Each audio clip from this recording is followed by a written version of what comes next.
त्याच्यामध्ये श्रीगुरूचं लक्षण सांगितलेलं आहे. शिष्याचं सुद्धा काय सांगितलं आहे. श्रीगुरूचं कोणतं लक्षण सांगितलं. श्रोत्रिय म्हणजे बरं, ज्ञानेश्वरी वाचत नाही का. बरं, पुढे शिष्याचं लक्षण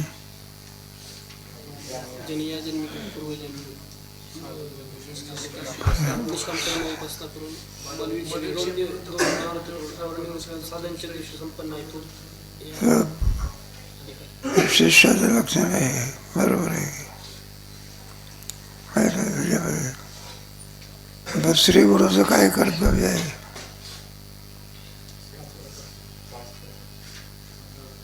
पाच प्रकारचा भेद काय करायचा. पाच प्रकारचा भेद म्हणजे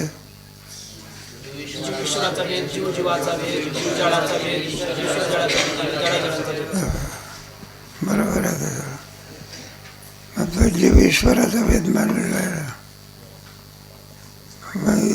ईश्वराचं लक्षण काय असं कोणी विचारतात. जीवाचा ज्ञान आहे, पण ईश्वराचं आपल्याला काही नाही. आपलं ज्ञान आहे का नाही. ईश्वराचं ज्ञान आहे का आपल्याला. मग ईश्वर आहे कशाबरोबर.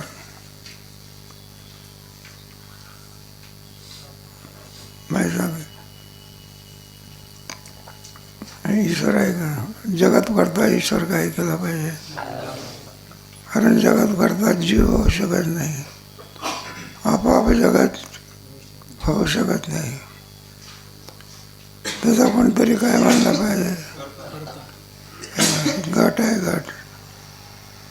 आपोआप मातीचा गट तयार होत असतो का कोणीतरी चेतन माणूस मानला पाहिजे. आपोआप होतो का. आपोआप विश्व तेव्हा कोणीतरी त्याचा करता काय केला पाहिजे. मग करता कोण मानायचा. जीव का. जीव हा कसा अल्पज्ञ. ईश्वर कसा आहे. जीव अल्पशक्ती आहे. ईश्वर सर्वशक्तिमान आहे का नाही. बरं, स्वतंत्र आहे का परतंत्र आहे. स्वतंत्र आहे ते.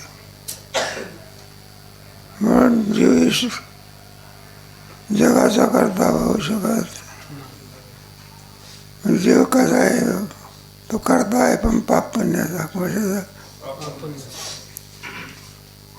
वेद कर्म केलं तर पुण्य. निषिद्ध कर्म केलं तर. वेद कर्म कोणी सांगितलं. वेदाने सांगितलं आहे ना. कंजलम न भक्षित. मांस खाऊ नये. दारू न चौर्यम करूयात. दुसऱ्याच्या वस्तूची चोरी करू नये. निषिद्ध कर्म म्हणतात. कोणतं कर्म. आणि त्याची फलं पुढे भोगावी लागतात. मग निषिद्ध कर्म म्हटलं म्हणतात त्याची फलं होत असतात. पाप पुण्य. पाप पुण्यापासून नाही का स्वर्ग नरक. पापाचं फल म्हणजे स्वर्गाधिकाची प्राप्ती. नाही तुम्ही होत म्हणता पापाचं नरकाधिकाची प्राप्ती. आणि काम्यकर्म केलं तर लोकांतराची प्राप्ती. वर जाणे आहेत का काही नाही. खाली जाणे आहेत का. मधल्या अवस्थेचा मनुष्य द्यायला. त्याच्यात सुखही आहे आणि पुढे काय आहे. मग ज्याचं जसं पाप असेल त्याप्रमाणे ते पाप भोगवणारा कोण आहे. अरे भोगवणारा कोण आहे. एखाद्या माणसाने चोरी केली मग तो स्वतःहून भोगतो. मग त्याला काय लगेच सांगितलं की याला एक ग्रस्त आपला रांगेत उभा राहिला. श्रीमंत माझं पाकिट पाळत आणि खिशात काय आहे. त्याला काही दर्शनाला जायचं नाही पण निमित्त केलं आपल्याला पाठीमा. जर चुकीने एकदम त्याने तर दुसऱ्या माणसाच्या खिशाची पाकिट काय केलं, हात घातला बघा ते पाकिट. लगेच त्याच्या लक्षात आलं, म्हटलं हे चोर दिसवा. तिथे पोलीस उभा होता, पोलिसाच्या ताब्यात दिले. पोलिसांनी सांगितलं, म्हणलं हात पुढे करा. म्हणलं कशा करता? म्हटलं ते काय नाही. हो म्हणलं इतकंच आहे, माझ्या खिशात हात घालायच्या ऐवजी कोणाच्या खिशात गेला, दुसऱ्याच्या खिशात गेला. म्हणूनच म्हणायला लागले हात काय करा. शासन करणारा कोणीतरी काय केलं पाहिजे, माना अथवा म्हणजे चुकत नसतं. केले कर्म झाले, उपजले मेले. आणि ईश्वर हा ईश्वर जो आहे ना, तो या जगाचा काय आहे मग? ईश्वरी एक आहे का दोन आहे? दोन असेल तर भांडण करत बसते. प्राईम मिनिस्टर किती असतो आणि उपमिनिस्टर आणि प्राईम मिनिस्टर किती असतो? आणि जगाचा करता कोण आहे? ईश्वर आहे. मानावं लागत आहे. श्रीगुरूचं तुम्हाला गीतेमध्ये सुद्धा ठिकठिकाणी हा विचार आहे. दैवेशा गुणमयी मामेव प्रबोधन्ते. ईश्वराला काय केलं पाहिजे? शरण गेलं पाहिजे. नाहीतर मग या देहातून त्या देहातून त्या देहातून जन्म मरणाची फेरा कधी बंद होऊ शकत. मग कोणत्या देहात जाऊ काही सांगता येत नाही. गीतेने चांगला विचार केला आहे. यम यम वापी स्मरण भावम तजत्यन्ते तम तमैवेति. तात्पर्य हे सगळे भेद आहे ना, भेद दुःखाला कारण येत असतो. काल आपलं होऊन गेलं की भावा म्हटला नाही का, थोडा भेद द्यावा की लगेच पार्टिशन करा. काय करा? पार्टिशन करून टाका. आणि सगळ्या भेदाचं निराकरण करणे आणि ब्रह्माचं आत्मत्वाने काय करून देणे. आपला आत्माच किन स्वरूप आहे, ब्रह्मरूप आहे. परोक्ष अपरोक्ष. अपरोक्ष म्हणजे तेच मी आहे. याला काय म्हणायचं? दोन महावाक्य आहे ना. पहिल्या महावाक्यात काय आहे? ब्रह्माचं स्वरूप काय आहे? त्याला कोणतं वाक्य म्हणायचं? अवांतर वाक्य. आणि ते ब्रह्मा दुसरं तिसरं कोणी नसून मीच आहे. कोणतं वाक्य? मग महावाक्य किती? 10-5 आहे का? एकच आहे का? 4 आहे. प्रज्ञानम ब्रह्म, अयमात्मा ब्रह्म, तत्त्वमसि. असे पंचदशीमध्ये विवेक आहे बरं का, चांगला विवेक केला आहे. तेव्हा महावाक्याच्या द्वारा आत्म्याचं आणि ब्रह्माचं एकत्व सांगितलेलं आहे. तुम्हाला कोण गेलं दुसऱ्या तरंगाव आहे त्याचं ज्ञान करून देणे बरं का, आणि जगताचं मिथ्यात्व करून देणे हे श्रीगुरूचं काय कर्तव्य आहे. असं स्वबुद्धीने जर विचार केला तर, स्वबुद्धीने विचार केला तर त्याच्यावर दृष्टांत दिला ना तुम्हाला. काल होऊन गेलं ना आपलं समुद्राचं पाणी पिण्याला योग्य आहे का? पाण्याकरता योग्य आहे फक्त. मग ते पाणी कोणाच्या द्वारा आलं पाहिजे? मग ते पिण्याचं काय होतं? असं हे ज्ञान वेदातलं कोणाच्या द्वारा आलं पाहिजे? मग स्वविचार नाही बरं का. मग कोणाच्या द्वारे? पण तिसरी शंका केली होती 8 वागे.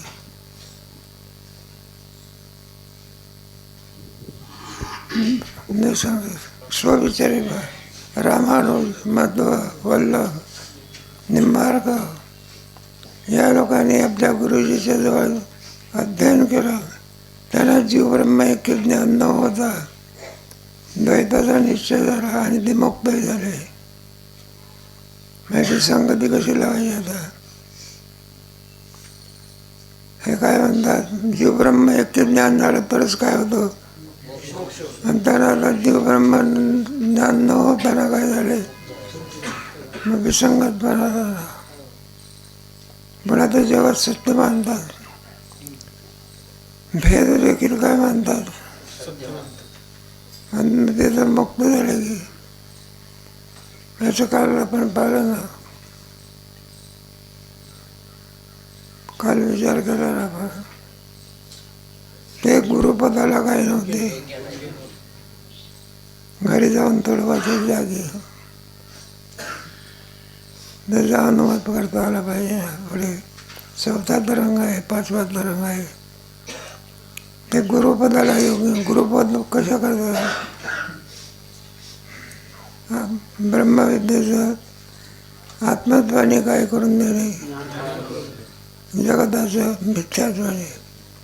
ज्या अर्थी त्यांच्या मतामध्ये जगत मिथ्या नसून काय आहे, सत्य आहे, त्या अर्थी त्यांचा गुरुपदाला काय नाही. आणखी पण त्याचा कर्मक्रमण विचार आहे. अनादि अनिर्वचनीय मायेच्या उपाधीमुळे जगताबरोबरच ब्रह्मापासून वेद झाले आणि ब्रह्मवेत्ता ब्रह्मरूपच असतो असे श्रुती निश्चयाने सांगते. यामुळे वेदवाक्याचा विचार करावा. कोणाच्या द्वारा, कोणाच्या द्वारा, अरे गुरुच्या द्वारा. स्वतःच्या बुद्धीने करायचा, गुरुचा आश्रय घेऊन करायचा आहे का. त्याच्यामध्ये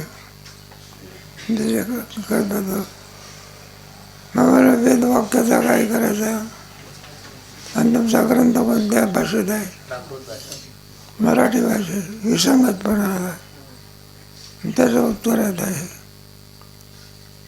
जो ब्रह्मवेत्ता पुरुष ब्रह्मविद ब्रह्मैव भवति, तो त्याच्याहून वेगळा राहत नाही. म्हणून वेदाची जी वाणी आहे ती त्याच्या मुखातून बाहेर पडते. कोणाच्या वाचा बोलो आणि करो गायली पुराणी, तो का म्हणे वेद भाई तयाचे बिसाट शब्द. ज्ञानेश्वर महाराजाच्या मुखातून सगळं काय आहे. रेड्याच्या मुखातून जर वेद बोलवला, त्यांच्या मुखातून काय निघाल, काय कादंबरी निघेल का. ते कादंबरी लिहिणारे त्यांना काय, तिला काही पाया नाही, शेंडा नाही, बुडूक नाही, काय सकाळच्या प्रती वेळ होती असं समजा. हे सगळे विद्वान लोक त्याच्यात घर काय बघा. त्यांचे ग्रंथ नाही, फक्त कादंबऱ्या काय, हे वाचण्याचं सुद्धा काय नाही, लायकीचे नाही. पण हे कोणाला कळत असे, जो ज्ञानेश्वरी वाचेल त्याला माहिती आहे कादंबऱ्या आणि पुस्तक आहे वाचण्याचा काय नाही. टाकावं आहे सगळं ते, पण त्याला अलीकडे भाव आलेला आहे. जाऊ द्या. तेव्हा वेदवाक्याचा हे वेद स्वरूप झालेले असतात. त्यांच्या मुखातून जे बाहेर पडेल ते वेदवाणी असे, त्यांच्याच मुखातून नाही. ज्याच्यावर कृपा करेल तो वेद बोलू लागतो. होता कृपाच म्हणजे वेद वगैरे.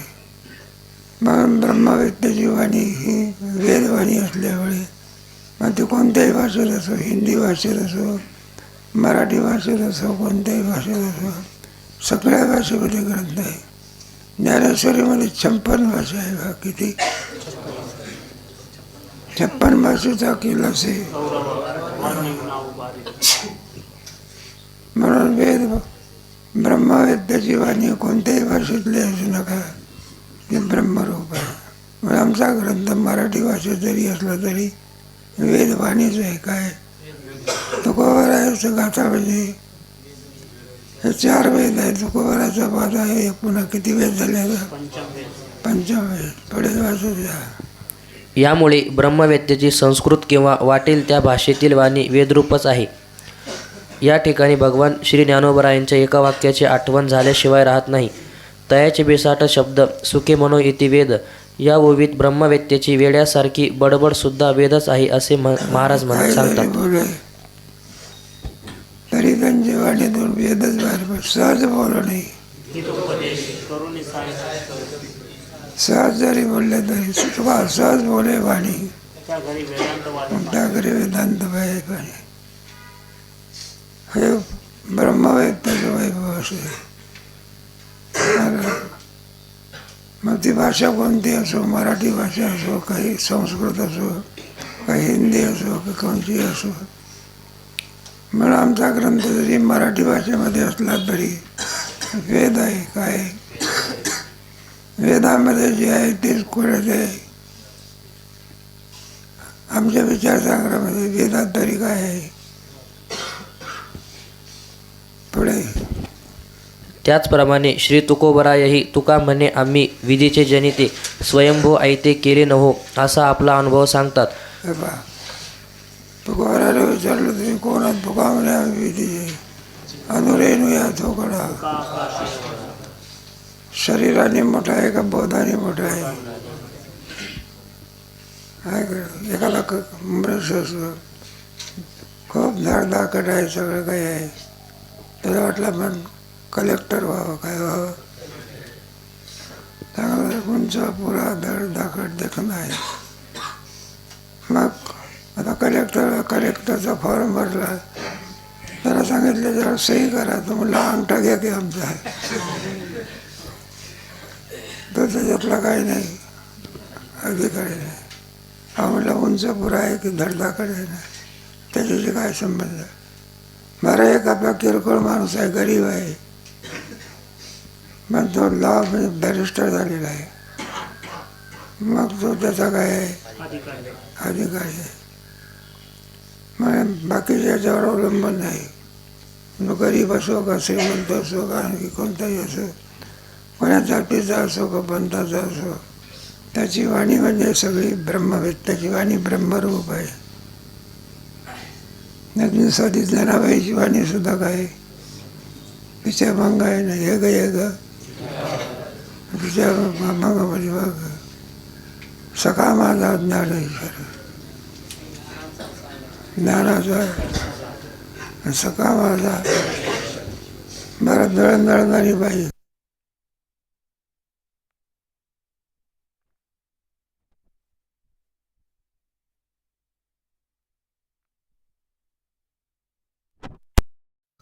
नाही माहिती गोऱ्या विचार त्याला श्रेणी म्हणतात. काय म्हणतात तिची वाणी किम स्वरूप आहे ब्रह्मवेत्याची वाणी. म्हणून आमचा विचारसागर जरी मराठी भाषेत असला तरी वेदामध्ये जे आहे तेच आमच्या विचारसागरात आहे. पुढे वाचा. ते म्हणतात कोणी तयार केलेले नाही म्हणजे कृतक नाही. असे जे स्वयंभू म्हणजे अनादिसिद्ध ब्रह्म तेच आम्ही असल्यामुळे वेदाचे उत्पन्न करतेही आम्हीच आहोत. बरोबर. जे वेद बोलतो तेच आमच्या मुखात मुलगामध्ये बाहेर पडत होता. म्हणून तुकोबाराची गावाचा 350 वर्ष झाले जशीच्या तिचा प्रचारक व्हावा म्हणून संस्थेने ठेवलं. जो कोणी पाठ करील त्याला आपण काहीतरी मदत करावी, पाठ करून यावं. संस्थेचे काय नाही तर मग अलीकडे काय दिंडी जरी निघाली तरी सुद्धा रूप पाहता लोचनी त्या दिंडीच्या करताला पाठ नाही व्हावं, काय नाही. अहो म्हणा की मग पुस्तकानं की मग संस्थेतल्या पोराचं आहे काय. पुढे तात्पर्य ब्रह्मवेत्ता पुरुष जे बोलेल ते वेदवाक्यच असते. कारण वेदवाक्याने ज्याप्रमाणे भ्रमाचा नाश होतो त्याप्रमाणे ब्रह्मवेत्याच्याही वाक्याने भेदभ्रमाचा नाश होतो. म्हणून जो वेदवान पुरुष असतो त्याच्या मुखातून वेदच बाहेर पडतो. काय बाहेर पडत असतो ऐकत. मग त्याची वाणी कोणत्याही घेतल्याच तो जे बोलेल ते सगळा वेद. मुखी अमृताची वाणी हे ते उपकारासाठी. पुढे असत्य वचन नाही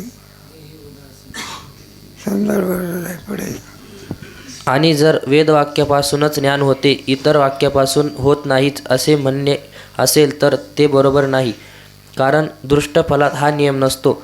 जसे औषधाने रोगनिवृत्त दृष्टफल आहे, त्या औषधी सांगणारा आयुर्वेद संस्कृत भाषेत आहे. त्या आयुर्वेदाच्या संस्कृत भाषेने जसे औषधींचे ज्ञान होते, त्याचप्रमाणे अन्य भाषेतील वाक्यापासूनही त्या औषधीचे ज्ञान होते. हे अनुभव सिद्ध आहे. कोणत्याही भाषेचा ना पाणी आण म्हटलं तर काय आणणार तुम्ही? जल आण म्हटलं तर, आणि तो आण म्हटलं तर तीन नाव आहे की नाही? आणखी असेल सांगा. उदक बरोबर काय करायचं? तरी काय आणणार? भाषेमध्ये जरी अंतर असला तरी अर्थामध्ये काय नाही, अर्थ एकच आहे. पाणी आण म्हटलं तर काय घटा घेऊन येत असतो का? काय आणणार? एकाच घटकाची तीन नाव आहे. त्याप्रमाणे भाषेमध्ये अनेकता जरी असली तरी तत्व किती आहे नाही का? सगळ्या भाषेमध्ये तत्वज्ञ लोक होऊन गेले ना, तेव्हा भाषेचा काही संबंध नाही पुढे. शिवाय जर वेदवाक्यानेच ज्ञान होते असे मानले तर स्मृती, पुराणे व इतिहास वगैरे ग्रंथात सर्वज्ञ ऋषींनी ब्रह्मविद्या प्रकरण लिहिले आहे ते व्यर्थ होईल. नाही का? वेदाने ज्ञान होते, वेदवाणीने ज्ञान होते असं जर मानलं तर वेदाचाच अर्थ आहे. श्रुती, स्मृती, पुराण वगैरे हे सुद्धा वेद स्वरूप आहे. गीता किम स्वरूप आहे? गीता किम स्वरूप आहे? स्मृती कशाला म्हणतात? ज्याचा करता आहे तुला काय म्हणायचं स्मृती? ज्याचा करता नाही त्याची. वेदाने 18 पुराण लिहिले आहे की ते पुढे तुम्हाला येईल की 7व्या तरंगामध्ये त्याचा विचार. 18 उपपुराण आहे की ते अफाट वाङ्मय आहे. तेव्हा सर्व वाङ्मयामध्ये वेदाचं ज्ञान आलेलं आहे. कुठलं? सगळ्या नद्या, बोड्या वगैरे काय तुमची धरणं वगैरे असेल, याच्यामध्ये जे पाणी आलं ते कोणाचं आहे मुळात? नाही, मेघाचे नाही म्हणता येत. मेघात तरी कोणा? समुद्राचंच पाणी आहे. मेघात तरी कोणाचं आलं? मग समुद्र काही कमी वाटला असेल काही जसाच्या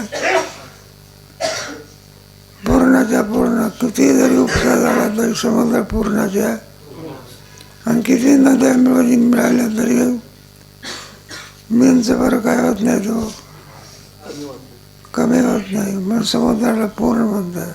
तुमच्या गीताकाराने सुद्धा उपमा दिली, अपूर्यमानम समुद्र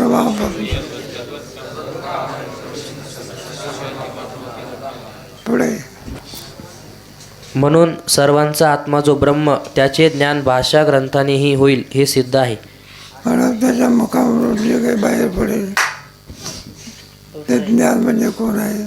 ब्रह्म. पुढे आचार्य सद्गुरू सेवेची ईश्वर सेवेहून अधिकता.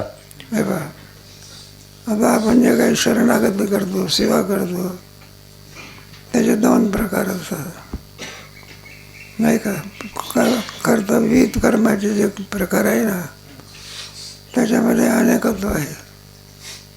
सेवेचे विषय असतात, प्रत्येकाचे भिन्न भिन्न असतात. कोणी आईवडिलाची काय करतो, कोणी देशाची काय करतो, कोणी समाजाची काय करतो, कोणी मातृभूमीची काय करतो. त्या सेवेचे प्रकार. सर्वांमध्ये श्रेष्ठ सेवा कोणाची असेल? सद्गुरूची आहे. कारण जन्ममरणाच्या पलीकडे नेण्याचं ज्ञान कोणाच्या जवळ आहे? 4थ्या तरंगात आहे ना, तुम्हाला गीतेच्या अध्यायामध्ये तद्विद्धी प्रणिपाते.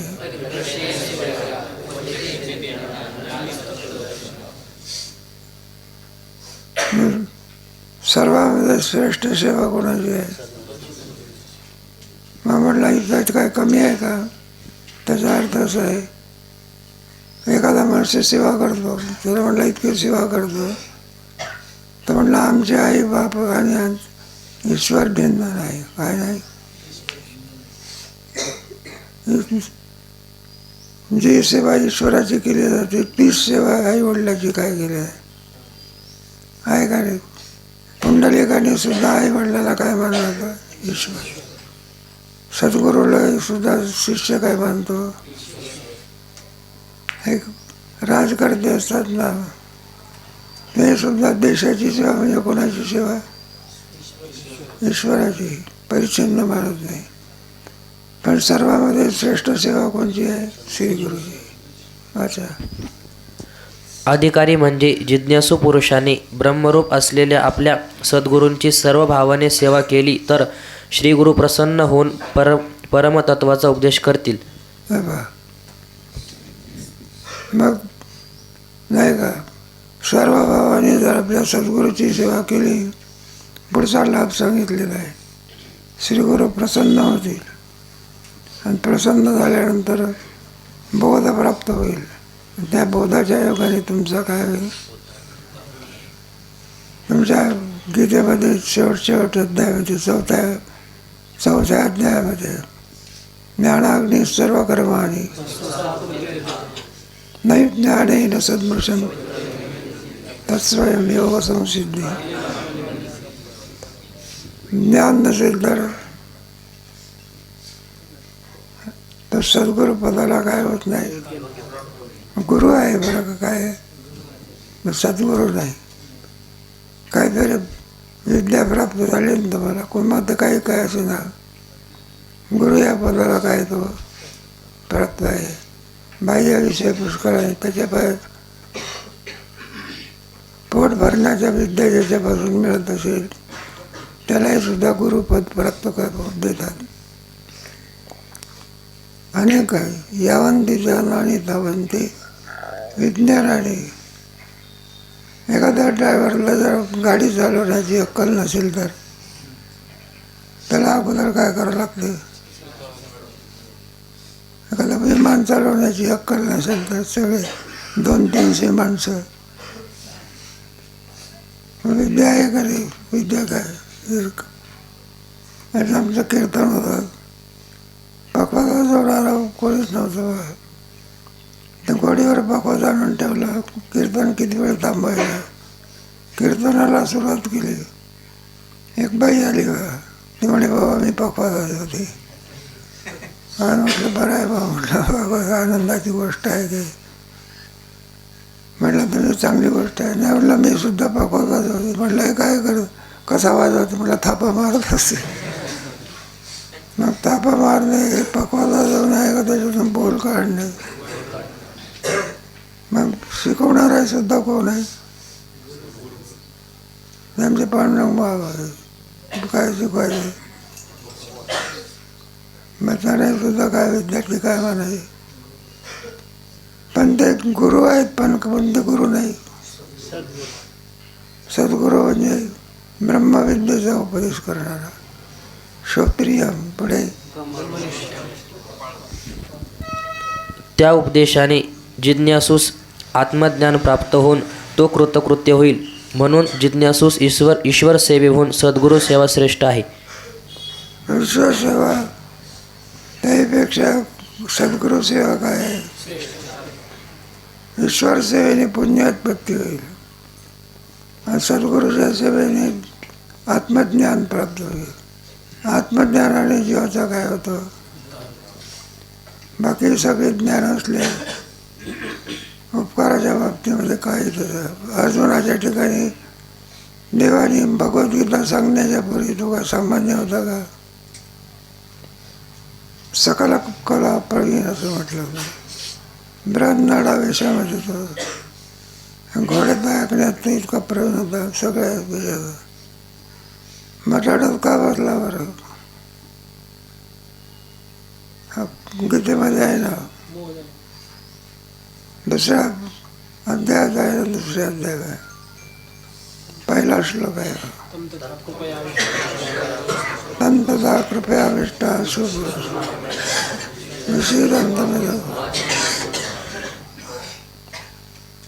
मग त्याला पुन्हा आणखी हे करण्याकरता देवाने भगवद्गीतेचा बरं झाला, त्याचा फायदा आपल्याला झाला.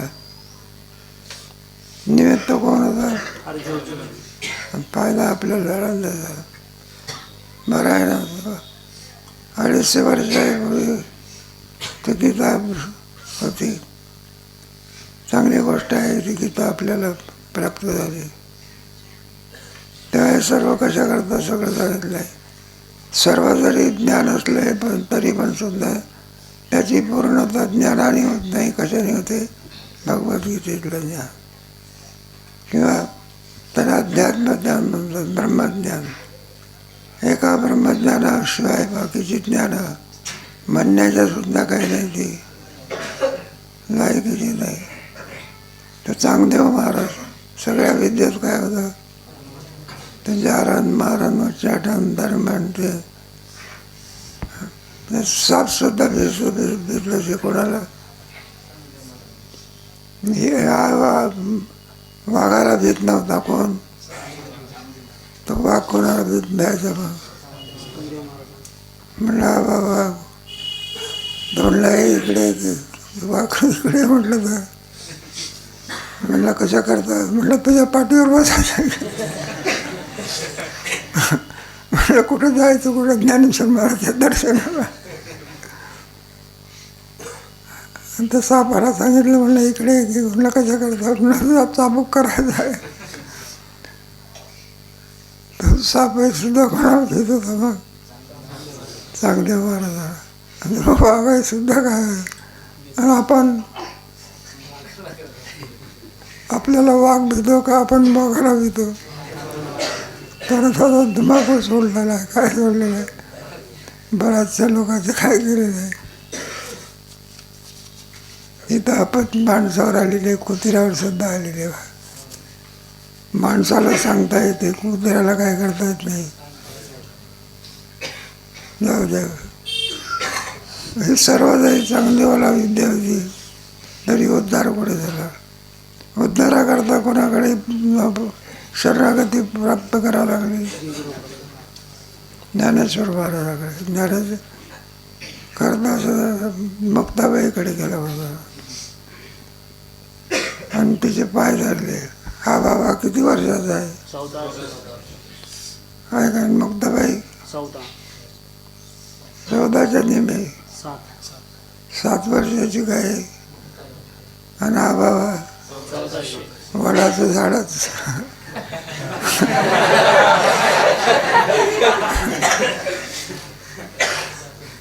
चांगदेव 65 नावाचा ग्रंथ आहे. कोणता?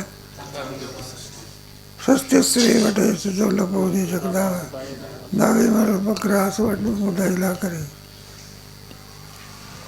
त्याच्यात सगळी कोणती विद्या लिहिली आहे? ब्रह्मविद्या. सगळ्या वेदातली विद्या महाभारतामध्ये आली.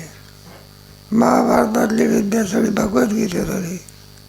आणि भगवद्गीतेतली विद्या जी आहे ना सगळी तुमच्याबद्दल झाली ना आपल्याला.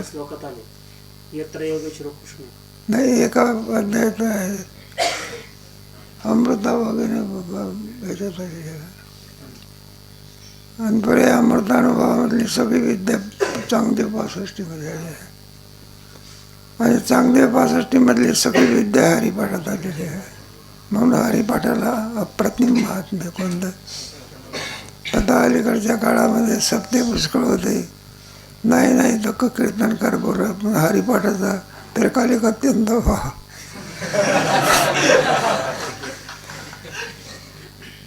मग खरंच आहे, सप्ताहविना हरिपाठाशिवाय पूर्ण होऊ शकत.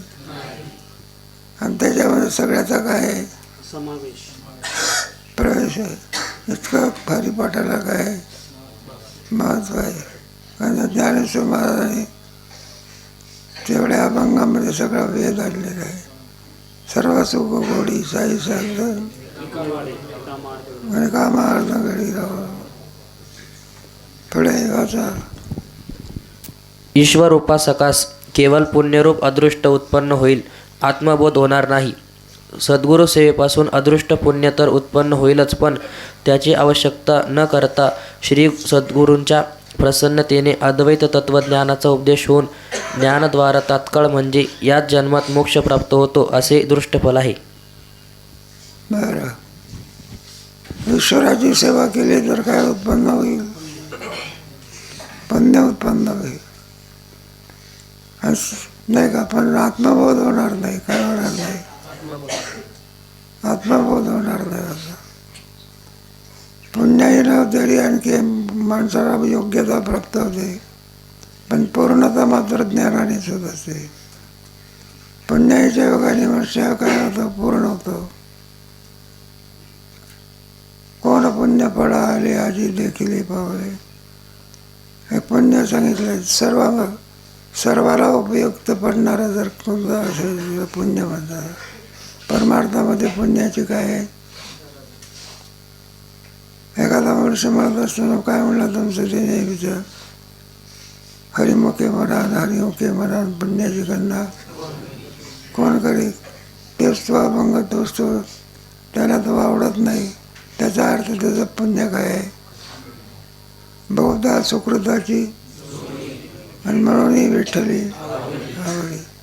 ज्या अर्थी साखर गोड असूनही लागत नाही, त्या अर्थी साखरेत दोष नाही. कोणात दोष आहे? त्याच्या जिभेत दोष आहे. कशात? त्याप्रमाणे नामस्मरण पुण्योत्पत्ती होत असताना देखील जर आवडत नाही, त्या अर्थी पापाचा काय आहे? प्रतिबंध आहे. पुण्य असेल तर म्हणूनही विठ्ठली, आणि पुण्य नसेल तर म्हणून पुण्याची काय आवश्यकता आहे? हरिमुखे म्हणा. मग सद्गुरूच्या सेवेपासून काय प्राप्ती होते? आता याच्यात दुहेरी लाभ आहे बघा. सद्गुरूच्या सेवेपासून पुण्यही होते आणि पुन्हा आत्मज्ञान प्राप्त होते. म्हणून ईश्वर सेवेपेक्षाही सुद्धा सद्गुरूची सेवा कशी आहे? अधिक फलाला काय करते? प्राप्त आहे. पुढे ईश्वर सेवा केवळ अदृष्ट फलाला हेतू आहे आणि सद्गुरू सेवा अदृष्ट आणि दृष्ट फलाला हेतू आहे. हे पहा, मग सद्गुरू सेवा दोन लाभ होतात, दृष्टफल आणि दृष्टफल. कोणतं? नाही, दृष्टफल म्हणजे पुण्य आणि अदृष्टफल म्हणजे नाही. अदृष्टफल म्हणजे पुण्य आणि दृष्टफल म्हणजे आत्मज्ञान. दोन फलाला काय आहे? हे पहा, आपण जेवण करतो. आपलं वारकरी आहे, साधं जेवण असतं आपलं, काय पिठलं आणि भाकरी, हे फक्त शुद्धान्यवृत्ती इतकंच पुण्य आहे. पिठल्यान भाकरी खाल्ली तर काय होईल? भुकेची काय होईल? आणि चांगल्या तुपातला बदामाचा शिरा खाल्ला तर अरे दोन पाय फळ आहे ना. भूकही जाईल आणखी असा असेल तर असा होईल नाही. पिठलं भाकरीला कुठं असा होत असतं? दोन फळं आहे ना की भूकही शांत होते, पुन्हा काय होते? शक्ती आहे. चांगला नाही अलीकडे, पण ते सगळं श्रीमंताच्या वाटेला आलं. कोणाच्या अजून गरीबाला अजून बदाम काजू द्या सोडून, पण शेंगदाणे सुद्धा काय होईना मिळेल. अजून आपला देश काय आहे? गरीब आहे.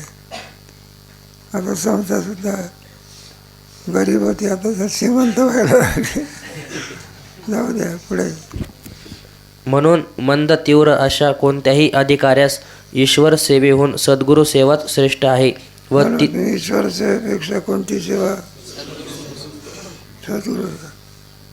एकाला विचारलं, म्हणलं अरे करे ईश्वर सेवा करीत नाही तो. नाही म्हणलं मान्य आहे आम्हाला, ईश्वर सेवा सद्गुरू सेवापेक्षा काय आहे? सद्गुरू सेवा ईश्वर सेवापेक्षा काय आहे? मग आता सद्गुरूची सेवा म्हणजे ईश्वराची सेवा करीत नाही. म्हणलं मग सद्गुरूची करतो. म्हणला सद्गुरू सापडतच नाही. ईश्वर सेवाही नाही, काय नाही. मग सद्गुरू सेवा पुढे त्याचा लाभ होतो. पण ईश्वर सेवा ही सर्वांना कशी आहे. आपण जे काही एकादशी करतो किंवा प्रदक्षिणा करतो, कोणाची सेवा ही ईश्वराची सेवा आहे. अधिक तुमचं जर पुण्य अधिक असेल तर ती ज्ञानेश्वर महाराजाची सेवा. कोणाची? आता एखाद्या झाडाला सुद्धा प्रदक्षिणा घालतात लोक, बाया, काही नवं समक जावं. आणि झाडाच्या सेवापेक्षा तो ज्ञानोबराच्या तिथं असलेला पिंपळामध्ये शक्ती आहे बा. मग पिंपळाचे सुद्धा काय घालतात, इतिहास आहे म्हणून सांगितलं तुला. ते विठ्ठलपंतांचे सद्गुरू इथं आले त्या आळंदीला बसली होती बा. मग ज्ञानोबराच्या आईने प्रदक्षिणा घातल्या, काय घातल्या, आणि नमस्कार केला.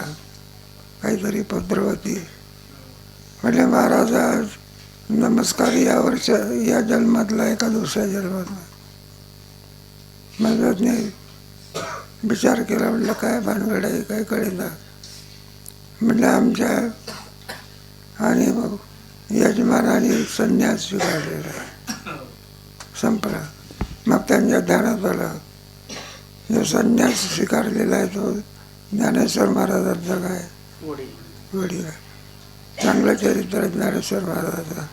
अवश्य सांगावं, तुकोबर आहे, ज्ञानोबर आहे. अमृताचा घोट घेतला तर अमर करते, आणि दारूचा घोट घेतला तर नरकाला नेते. शक्ती आहे का नाही. अमृताचा घोट घेतला तर कुठे जातो, अमर होत असते माणूस. आणि दारूचा घोट घेतला तर नरकाला जातो. की वेद सांगतो, कोण सांगतो, ब्रह्महत्या होते म्हणतात. ब्रह्महत्या सुरापानम श्रेयम गुरुवांगनागमा, पेयामध्ये सुद्धा हे दाखवलेलं आहे. तेव्हा कशा करता सांगितलं, ईश्वर सेवा आणि कोणती सद्गुरू सेवा. जरी सद्गुरू सेवेचा संधी प्राप्त झाली नाही तरी ईश्वर सेवा केल्याशिवाय, मग ईश्वर सेवेचा निषेधायक का ग्राह्य मानलेली आहे. नाही तर एखादा मिळेल बा म्हणला ईश्वर सेवेपेक्षा सद्गुरू सेवा काय, मग ईश्वर सेवा कशाला करायची. सद्गुरू सेवा नाही, कशाची नाही. धोबी का कुत्त्या घाटकाना व तीच त्याने करावी. ती सेवा कशी करावी याचा प्रकार सांगतो. हे पहा, ती ईश्वर सेवा कशी करावी याचा विचार सांगतो. वाचा पुढे. सद्गुरू सेवेचा प्रकार. ज्यावेळी श्री सद्गुरूंचे दर्शन होईल त्यावेळी दंडप्राय साष्टांग नमस्कार घालावा. कोणता नमस्कार घालावा, का असा नमस्कार घालावा. नमस्काराच्या पद्धती अलीकडे जे गेलं बघा, अलीकडे दुसऱ्याचं काय दिलं, असे हातात काय करतात. एकाने तर माझा हात असं धरला, म्हटलं मला लवकर सोडा, कारण फोटो एका ठिकाणीच पाहिजे सगळे. आपली भारतीय संस्कृती तशी नाही. मग भारतीय संस्कृती कशी आहे, मग घालेल लोटांगण पुढे. आणि आपल्या अंतःकरणात प्रसन्नता उत्पन्न करणारे त्यांचे चरणरज मस्तकावर धारण करावे. पूर्वीच्या काळामधले नमस्कार करायचा संत चरणीच्या बाजूला झाला जनार्दना एका, कारण त्याचा स्पर्श झालेला आहे ना. म्हणून देव सारावे, संत पुजावे. कल्पना करा, आपण एका वेळेला आणखी देवाची पूजा करून आलो. योगायोगी होणे पूर्वपुण्यामुळे आपल्या घरी कोण आले, उभे राहिले. हा काही नाही, आपला देवाच्याकडे पाहतो. आलेल्या संतांकडे या बसा वगैरे काही म्हणत.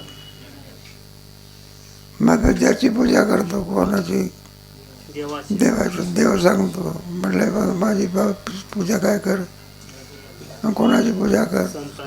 देव सारावे, संत पूजावे.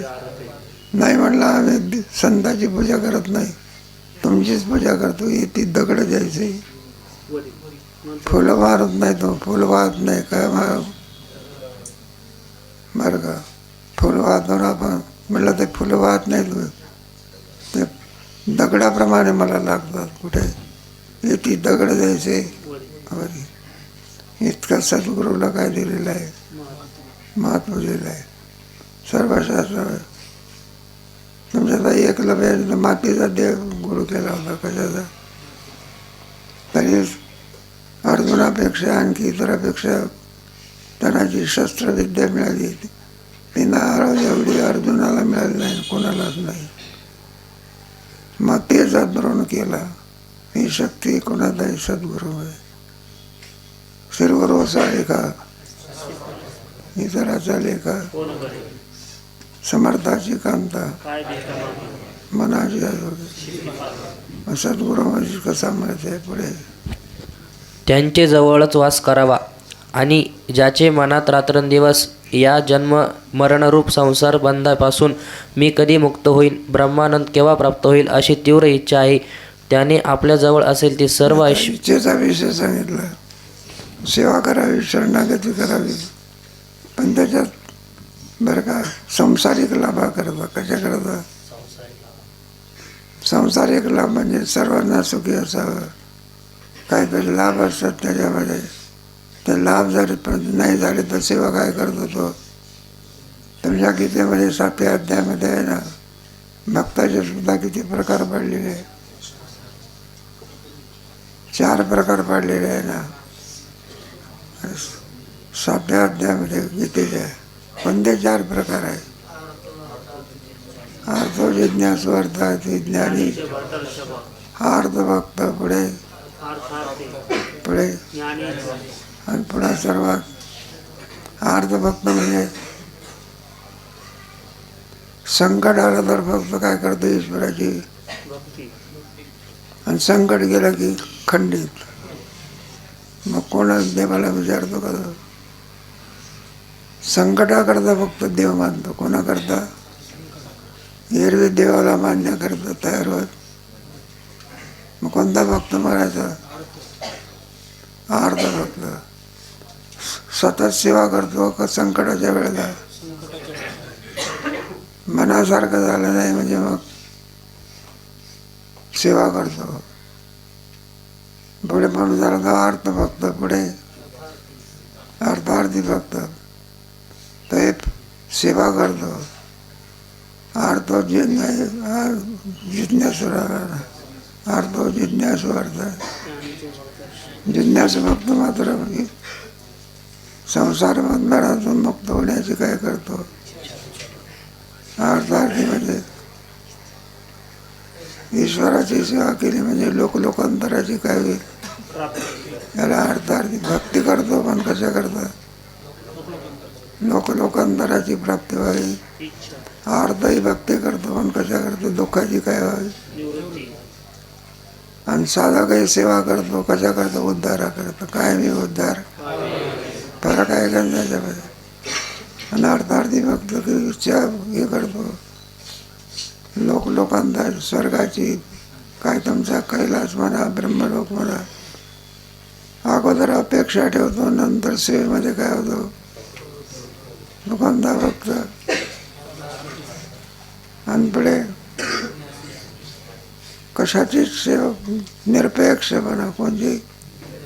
देवाची सेवा. देवाला कोणता भक्त आवडतो? ज्ञानी त्वात्मैव मे आहे का? हेच मग सेवेचा प्रकार सांगितलेला आहे. मनामध्ये म्हणजे चाललेला आहे ना, इथला जो साधक आहे तो साधक फक्त जन्ममृत्यूच्या दुःखातून मुक्त होण्याकरता सेवा करतो. कायमी उद्धार. पुढे त्याने आपल्याजवळ असेल ते सर्व ऐश्वर्य, मन, वाणी, फार तर काय स्वतःचे शरीरही सद्गुरूस अर्पण करावे. आता या अवघड आहे. सगळं ऐश्वर्य कोणाला देऊन टाका म्हणतात. मग याने काय मधुकरी मागायचं? सगळ्यात देऊन टाकणार. याच्याकरता याला काय आहे? त्याचा अर्थ तसा नाही. हे सर्वस्व कोणाचं आहे अशा बुद्धीने जायचं. तर महाराजांचे शिवाजी महाराजांची आणखी रामदास स्वामीची कथा सांगतात. रामदास स्वामी एक भिक्षेकरता गेले होते आणि ते कोणाकडे गेले? शिवाजी राजाकडे. आता शिवाजी राजाचे गुरु कोण? रामदास स्वामी. भिक्षेकरता गेले आणि राजा होणार आणि भिक्षा काय देणार? मग त्यांनी एका कागदावर लिहिलं, हे राज्य कोणाला अर्पण आहे? सगळी राजाला तुम्हाला देऊन टाक. ते रामदास स्वामीने म्हटलं द्रव्य तर दिलं नाही, पण कागद काय टाकलं, काय भानगड आहे, काय कळे देतं का? तो कागद वाचून पाहिला, मला हे सर्व राज ऐश्वर्य तुम्हाला काय केलं? अर्पण केलं. आम्ही तुमचे काय दास आहोत. मग समर्थाने सांगितलं, म्हणलं हे बा, तो कागद काढला आणि तुमच्याकडे काय करायचं? मग शिवाजी महाराजांनी सांगितलं, सगळ्या राज्याचे अधिकारी कोण आहे? समर्थ रामदास स्वामी. आणि मी त्याचा काय आहे? राज्य स्वीकारला का सेवकत्व स्वीकारलं? सेवकत्व स्वीकारणं हे सर्वच काय आहे? सगळं देऊन टाकणं म्हणजे राहायला घर तरी कुठं झाडाखाली राहायचं का? त्यांची सत्ता आपली सत्ता काढायची आणि श्रीगुरूची सत्ता काय करायची? म्हणून शिवाजी महाराजांनी सत्ता कोणाची ठरवली? श्रीगुरूची. असं पुढे वाचा. शंका. अहो, जवळ असलेले सर्व ऐश्वर्य कदाचित सद्गुरूस देता येईल, कारण ती देता येण्यासारखी वस्तू तरी आहे. पण तनु मन व वाणी हे सद्गुरूस अर्पण करावायचे म्हणजे काय करायचे हे समजत नाही. अर्पण करायचं म्हणजे काय करायचं त्याचाही विचार करणार आहे. तो विचार कधी?